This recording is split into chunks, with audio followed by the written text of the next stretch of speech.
ദൃശ്യം ആണല്ലോ ഇപ്പോൾ talk of the town film ഇൻഡസ്ട്രിയിലെ. ദൃശ്യം ഫ്രാഞ്ചൈസിലെ ഏത് സിനിമ എടുത്താലും നിങ്ങളൊരു കാര്യം ശ്രദ്ധിച്ചിട്ടുണ്ടോ?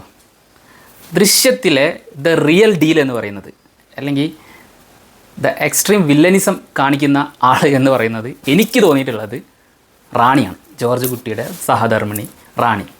എന്തുകൊണ്ടാണ് ഞാൻ അങ്ങനെ പറയാൻ കാരണം? അവരുടെ ജീവിതത്തിൽ അവർ പ്രതീക്ഷിക്കാതെ ഒരു സംഗതി നടന്നു, ഒരു ഇവൻ്റ് നടന്നു.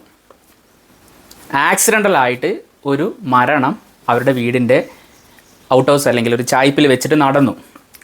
ആ ഒരു സാഹചര്യത്തിൽ അവിടെ 3 പേരാണ് ഉണ്ടായിരുന്നത്. ഒന്ന് മരിച്ച വരുൺ പ്രഭാകർ, ഒന്ന് മൈനറായിട്ടുള്ള അഞ്ജു, മൂന്നാമത്തെ ആൾ നമ്മുടെ വില്ലത്തി റാണി. എന്തുകൊണ്ടാണ് റാണിയെ എനിക്കൊരു വില്ലനിക് നേച്ചറുള്ള ആളാണെന്ന് തോന്നിയതിൻ്റെ റീസൺ ഞാൻ പറയാം. മനുഷ്യന് മെയിനായിട്ട് കോഗ്നിറ്റീവായിട്ടുള്ള ചിന്തകളുണ്ടല്ലോ, ലൈക്ക് ഒരു ഡിസിഷൻ മേക്കിങ്ങിൻ്റെ സമയത്ത് അദ്ദേഹം ചിന്തിക്കുന്ന രീതിയിൽ ഡോമിനൻ്റ് ആയിട്ടുള്ള ബ്രെയിനിൻ്റെ പൊസിഷൻ എന്ന് പറയുന്നത് പ്രീ ഫ്രണ്ടൽ കോർട്ടക്സ് എന്ന് പറഞ്ഞൊരു ഏരിയയാണ്. ആ ഏരിയ ഉപയോഗിച്ചാണ് മനുഷ്യൻ്റെ ചിന്തകളും അദ്ദേഹം ഒരു മോറൽ വാല്യൂസൊക്കെ ഉൾക്കൊണ്ടിട്ടുള്ള ചിന്തകൾ, അല്ലെങ്കിൽ അത് തെറ്റോ ശരിയോ എന്നുള്ള കാര്യങ്ങളൊക്കെ അനലൈസ് ചെയ്തിട്ട് ഒരു ഫൈനൽ ഡിസിഷൻ എടുക്കാൻ നമ്മുടെ ബ്രെയിൻ നമ്മളെ സഹായിക്കുന്ന ഏരിയയാണ് അവിടെ.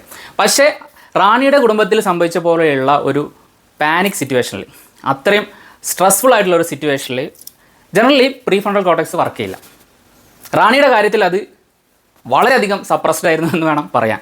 കാരണം ആക്സിഡൻ്റലായിട്ട് വരുൺ പ്രഭാകറിന് ഡെത്ത് സംഭവിച്ചതിന് ശേഷം റാണി ആലോചിച്ചെടുത്ത തീരുമാനമാണ് ഈ ബോഡി ഡിസ്പോസ് ചെയ്യാന്ന്. അതായത് അവർ പ്ലാൻ ചെയ്ത് 2 പേരും കൂടി ഇറങ്ങിത്തിരിച്ച് അത്രയും മഴയുള്ള ഒരു രാത്രിയിൽ അവർ പോയിട്ട് വരുൺ പ്രഭാകറിൻ്റെ ബോഡി അവരുടെ തന്നെ മുറ്റത്ത്, വീടിൻ്റെ പിൻവശത്ത് കൊണ്ടുപോയി കുഴിയെടുത്ത്, അത്രയും സ്ട്രെസ്ഫുൾ സിറ്റുവേഷനിലാണ് അവർ കുഴി മൂടിയതിന് ശേഷമാണ് ജോർജ് കുട്ടിക്കായിട്ട് അവർ വെയിറ്റ് ചെയ്യുന്നത്. നിങ്ങളൊന്ന് ആലോചിച്ച് നോക്കിയേ. ഒന്നാമത്തെ കാര്യം വേണമെങ്കിൽ നമുക്ക് ഡിഫെൻസീവായിട്ട് സംസാരിക്കാൻ പറ്റും. ലൈക്ക് അവരുടെ വീട്ടിൽ കയറി വന്ന് ഇങ്ങോട്ട് അവരെ ഉപദ്രവിക്കാൻ ശ്രമിച്ച ഒരു വ്യക്തിയോട് ഒരു ഡിഫെൻസിൻ്റെ ഭാഗമായിട്ടുള്ള കുറച്ച് കാരണങ്ങൾ കൊണ്ട് അറിയാതെ സംഭവിച്ച ഒരു ഡെത്ത്, അത് നമ്മുടെ നാടിൻ്റെ നിയമം അതുപോലെ തന്നെ സിസ്റ്റത്തിനോട് ചേർന്ന് നിൽക്കുന്ന രീതിയിൽ ആ കാര്യത്തിന് ഡീൽ ചെയ്യാതെ ആ മരണം സംഭവിച്ചതിന് ശേഷം ആ ബോഡി കൊണ്ടുപോയി മറവ് ചെയ്യുക എന്ന് പറയുന്നത് എന്ത് തരം ബുദ്ധിയായിരിക്കും? അവിടെ അവരുടെ അമിഗ്ഡാല എന്ന് പറഞ്ഞൊരു സെൻറ്ററാണ് ബ്രെയിൻ്റെ, അതാണ് കൂടുതൽ ഓവർ റൈഡ് ചെയ്തിരിക്കുന്നത് പ്രീ ഫ്രോണ്ടൽ കോർട്ടക്സിനെക്കാളും. അപ്പോൾ അവിടെ പേടി, ആങ്സൈറ്റി, ഇതൊക്കെ ആയിരിക്കും അവരുടെ ആ ഒരു തീരുമാനമെടുക്കുന്ന കാര്യത്തിനെ നന്നായിട്ട് അഫക്റ്റ് ചെയ്തത്. അപ്പോൾ നിങ്ങൾ ചിന്തിച്ച് നോക്കുക റാണിയുടെ ആ ഒരു ഭൂതകാലം എന്തായിരുന്നു എന്ന്. ജോർജ് കുട്ടീനെ അപേക്ഷിച്ച് നോക്കുമ്പോൾ റാണിക്ക് എന്ന് പറഞ്ഞാൽ നല്ലൊരു ചൈൽഡ്ഹുഡ് കിട്ടിയ ഒരാളാണ്. ജോർജ് കുട്ടി അനാഥനായിട്ട് വളർന്ന ഒന്നാണ്, സ്വന്തമായിട്ടെല്ലാം വെട്ടിപ്പിടിക്കാൻ ശ്രമിക്കുന്നവരാണ്, നല്ലൊരു ഫാമിലി ബിൽഡ് ചെയ്യാൻ ശ്രമിക്കുന്ന ഒരാളാണ്, അതിൽ വിജയിക്കുകയും ചെയ്ത ആളാണ്. പക്ഷേ റാണിയുടെ കേസ് അതല്ല. റാണി എന്ന് പറയുന്നത് നല്ലൊരു എന്താ പറയുക, നമ്മുടെ സാമൂഹികമായിട്ടുള്ള കൾച്ചർ എന്ന് പറയാവുന്ന തരത്തിലുള്ള ഒരു ഫാമിലി സെറ്റപ്പിൽ വളർന്നു വന്ന ഒരു വ്യക്തിയാണ്. എന്നിട്ട് കൂടി ഇങ്ങനൊരു സിറ്റുവേഷനിൽ അനലിറ്റിക്കലായിട്ട് ചിന്തിക്കാതെ പെരുമാറിയത് ജോർജ് കുട്ടിയെക്കാട്ടിയും റാണിയാണ്. റാണി ഇത് ഡിസ്പോസ് ചെയ്തതിൻ്റെ ഭാഗമായിട്ടാണ്, ആ ഒരു ഡിസിഷൻ്റെ പുറത്തുണ്ടായ സംഗതികളാണ് ദൃശ്യം ഫ്രാഞ്ചൈസ് മൊത്തം സംസാരിക്കുന്നത്. എത്ര പേരുടെ ജീവിതമാണ് അതിൽ എഫക്റ്റ് ആയി നോക്കുക. ആ ഫാമിലിയിലെ 4 പേര്. വരുൺ പ്രഭാകറിൻ്റെ ജീവിതം പോയി, ഗീത പ്രഭാകർ ഇവരുടെ എല്ലാം ജീവിതം എഫക്റ്റ് ചെയ്തു. സഹദേവൻ, അത് പിന്നെ ഓൾറെഡി പുള്ളി അത്തരത്തിലുള്ള ഒരു ക്യാരക്ടറാണെന്ന് വിചാരിക്കുക. എങ്ങനെ പോയാലും ഈ കാരണം കൊണ്ടല്ലാതെ പല കാരണങ്ങൾ കൊണ്ടും അദ്ദേഹത്തിൻ്റെ ലൈഫും ജോബും സ്പോയിൽഡ് ആവാനുള്ള എല്ലാ സാഹചര്യവും അദ്ദേഹം തന്നെ കൊണ്ട് നടക്കാറുണ്ടായിരുന്നു എന്ന് വേണമെങ്കിൽ കരുതാം. ബാക്കിയുള്ള ഇത്രയും പേരുടെ ആ ജീവിതം കൊളമാവാൻ കാരണം റാണിയുടെ ചിന്തിക്കാതെയുള്ള ആ ഒരു തീരുമാനമാണെന്നേ ഞാൻ പറയും. നിങ്ങൾ ആലോചിക്കുക, ഇപ്പം അങ്ങനെ ഒരു സിറ്റുവേഷൻ ഉണ്ടായാൽ, ഇങ്ങനെ ഒരു മരണം സംഭവിച്ചു കഴിഞ്ഞാൽ നമ്മൾ നേരിട്ടൊന്നില്ലെങ്കിൽ ഈ പുള്ളിനെ, ഈ കുട്ടീനെ, അതായത് വരുൺ പ്രഭാകറിനെ നമ്മൾ ഹോസ്പിറ്റലിൽ എത്തിക്കാൻ ശ്രമിക്കും. അതിനുള്ളൊരു ശ്രമമെങ്കിലും നടത്തുന്നതായിട്ട് കാണിക്കുന്നില്ല. അതുകൂടാതെ പോലീസിൽ അറിയിക്കാൻ ശ്രമിക്കും. പോലീസിൽ അറിയിച്ചു കഴിഞ്ഞാൽ നമുക്കുള്ള സത്യം പോലെ പറഞ്ഞു കഴിഞ്ഞാൽ ഒരു പക്ഷേ മനഃപൂർവ്വം അല്ലാത്തൊരു നരഹത്യ എന്നുള്ള രീതിയിൽ ആ കേസ് ഡൈവേർട്ടായി പോയേനെ. പക്ഷേ ഈ കേസിൽ അങ്ങനെയല്ല. അവർ പ്ലാൻ ചെയ്ത് ഈ ശവശരീരം ബറി ചെയ്തതിൻ്റെ കാരണം കൊണ്ടാണ് ഈ കഥ ഇത്രത്തോളം നീളാനും ഇത്ര അധികം ഫാമിലി അഫക്റ്റ് ആവാനും കാരണമെന്നാണ് എനിക്ക് തോന്നിയത്. ഈ ക്രൈമിലൊന്നും ഫിസിക്കൽ പ്രസൻസ് ഇല്ലാതെ ഇരുന്ന ജോർജ് കുട്ടിക്ക് എന്ത് സംഭവിച്ചു? സെക്കൻഡ് പാർട്ടിലും അദ്ദേഹത്തിൻ്റെ കരിയറും അതുപോലെ തന്നെ ലൈഫ് അപ്ഗ്രഡേഷനുള്ള സകല കാര്യങ്ങളും ചെയ്യുന്നുണ്ട്. Rani still at home, he is doing everything what he can. ജീവിതത്തിൽ മുന്നേറി വരാൻ, ഫാമിലി തകരാതിരിക്കാൻ എന്നുള്ള ലെവലിലുള്ള കാര്യങ്ങളെല്ലാം ചിന്തിച്ച് ചെയ്യുന്നുണ്ട്. ബട്ട് എന്നിട്ടും പ്രഷറും മാനസികമായി തകർന്ന സിറ്റുവേഷനും കൂടുതൽ വന്നത് നമ്മുടെ ജോർജ് കുട്ടിക്കാണ്. ഒരു സ്പോയിലർ ഉണ്ട്, ദൃശ്യം 3-ൽ ജോർജ് കുട്ടിയുടെ മാനസികാവസ്ഥ നന്നായിട്ട് പോർട്രേ ചെയ്തിട്ടുണ്ട്.